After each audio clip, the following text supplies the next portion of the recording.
Здравствуйте, меня зовут Николай Токугава, живу я в Калифорнии, родом я из Якутии, и сегодняшний мой ролик будет посвящен, социальной структуре якутов. Можно было, конечно, продолжить говорить про Путина, но дело в том, что у нас Александр Габышев, шаман, ушел в спячку. Это очень редкое явление, которое бывает. Из ныне живущих шаманов я ни разу не слышал, чтобы кто-нибудь уходил, в спячку. И, а вообще вот эта спячка — это очень древняя традиция. Просто так она не бывает. Это вообще очень редко. И, если шаман уходит в спячку, мы должны ожидать каких-то перемен, которые произойдут сначала с той стороны, а потом будет происходить в этом мире. Так что, что ожидать не знаю, поэтому можно пока Путина, наверное, оставить в покое. Вот. Социальная структура якутов. Дело в том, что у якутов есть такая интересная штука, называется тойоны. В монгольском и у других тюрков это называется нойоны через «н», а у якутов называется тойон. Так вот, кто такие тойоны? Тойон — это чиновники. То есть тысячи и тысячи лет у якутов была такая структура. Если собирается вот определенное количество якутов, то назначается баглык. Баглык — это глава. Этот глава руководит вот этой сообществом якутов. И, на каждую выделенную работу, то есть определенная, например, организовать там нужно, скажем, на авиаперелете группа якутов должны куда-то, отправиться, и к ним, к этой группе назначается тойон. Тойон — это руководитель и ответственный человек одновременно. По современной структуре это можно сказать, что это менеджер, то есть тот, который, организовывает. Так вот, тойона назначает абсолютно везде, любая работа. Переселение, заселение, организация, любой, создавать предприятие, создавать магазин, создавать какие-то общественные работы, создавать какие-то новые проекты. В древности организовывали, например, лесоповал или сенокос, или большая рыбалка, муха называется. То есть на любые виды работ и любые виды деятельности баглык назначает, глава назначает, тойона своего. Так вот, как подготавливаются вот эти тойоны? То есть определенного, университета или образовательного учреждения для тойонов не было.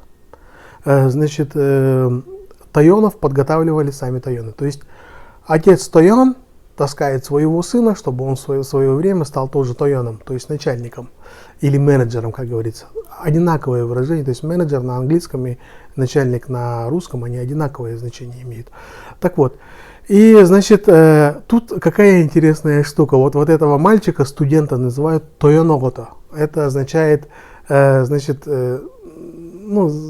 начальника, что ли, как-то так. В общем, тойонов много. Это, как говорится, начальствующие директора и так далее, да? Начальники, заведующие, все они называются на якутском языке тойоны. Ихние дети являются тойоногото. Можно перевести их, наверное, как на нынешний лад, это студенты. Но дело в том, что если вот в России в общем и вообще в мире считается вот это золотой молодежью, то есть чем больше начальник, тем, дети их считаются, вот эти студенты, они как бы золотой молодежью. На самом деле это не так. После, обучения, как отец его научил, своему ремеслу, он может пойти работать на любую работу обычным человеком. Но когда возникает какая-то потребность в тойоне, назначают именно вот этого тойоногото, этого студента, как бы. То есть ребенок тойона. То есть это ребенок, дитя, тойон — это, руководитель. Да? Вот.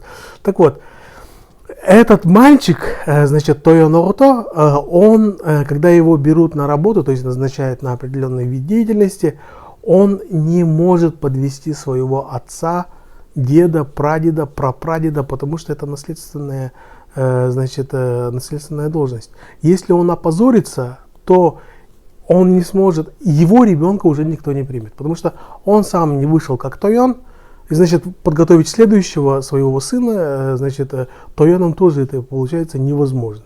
Представляете, какая интересная штука. Поэтому, значит, у нас, у якутов, Тойонов, начальников, очень уважают. А Тойоногото, этих, значит, детей, этих Тойонов, или, как сказать, студентов, тоже очень любят. Потому что в будущем они становятся теми руководителями, в которых будет нуждаться общество. Понимаете, какая интересная штука. Так вот, значит, в этой структуре пирамидальной, то есть на самом верху стоит, значит, Баглык, он назначает этих Тойонов, а Тойоны руководят, значит, вот этими отдельными бригадами или отдельными секторами экономики или там общественной организацией. Так вот, дальше есть ремесленники. Ремесленники называются УС. Они как бы не особо никому не подчиняются. То есть это как бы, ну, ремесленник это ремесленник. То есть комисуга, это значит ювелиры, тимируга это кузнецы, значит масуга это мастера-плотники. И, ну, мастера по дереву, по резьбе и так далее и тому подобное. И, значит, есть женские профессии, называется истеннян.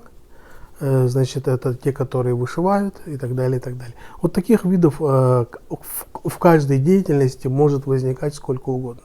Сейчас, например, есть программисты. Например, несколько есть якутских компаний, которые очень продвинутые.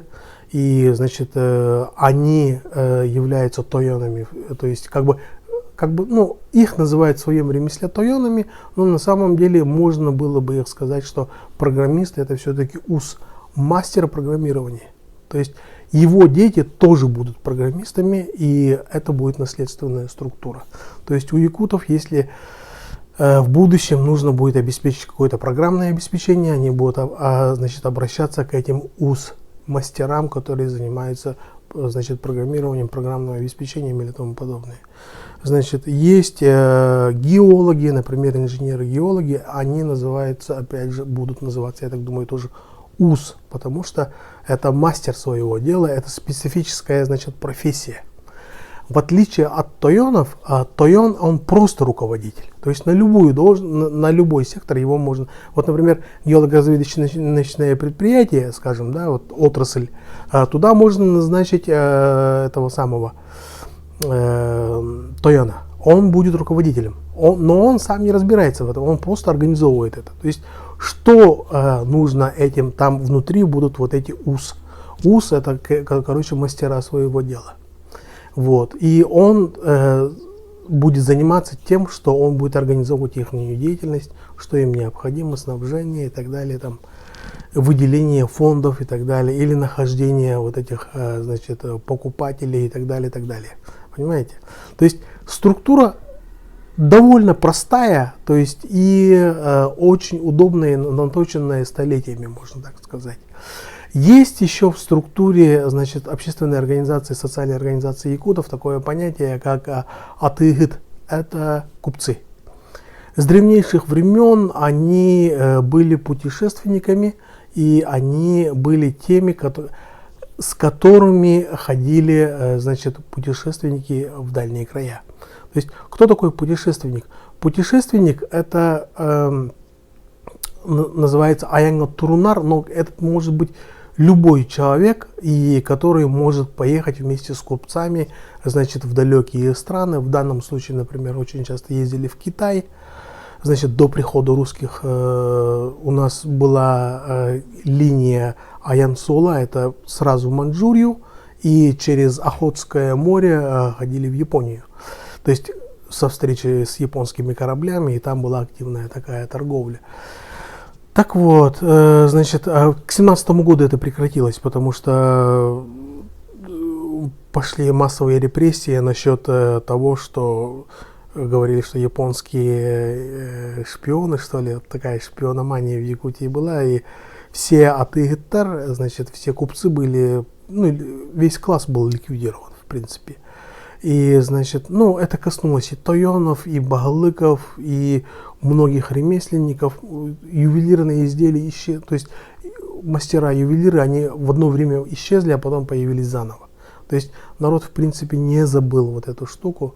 И атеид тоже сейчас не исчезла. То есть атеид, эти купцы, они в основном являются массовыми меценатами. То есть багалык всегда обращается к этим купцам, если нужно построить школу или построить детсад, или построить больницу.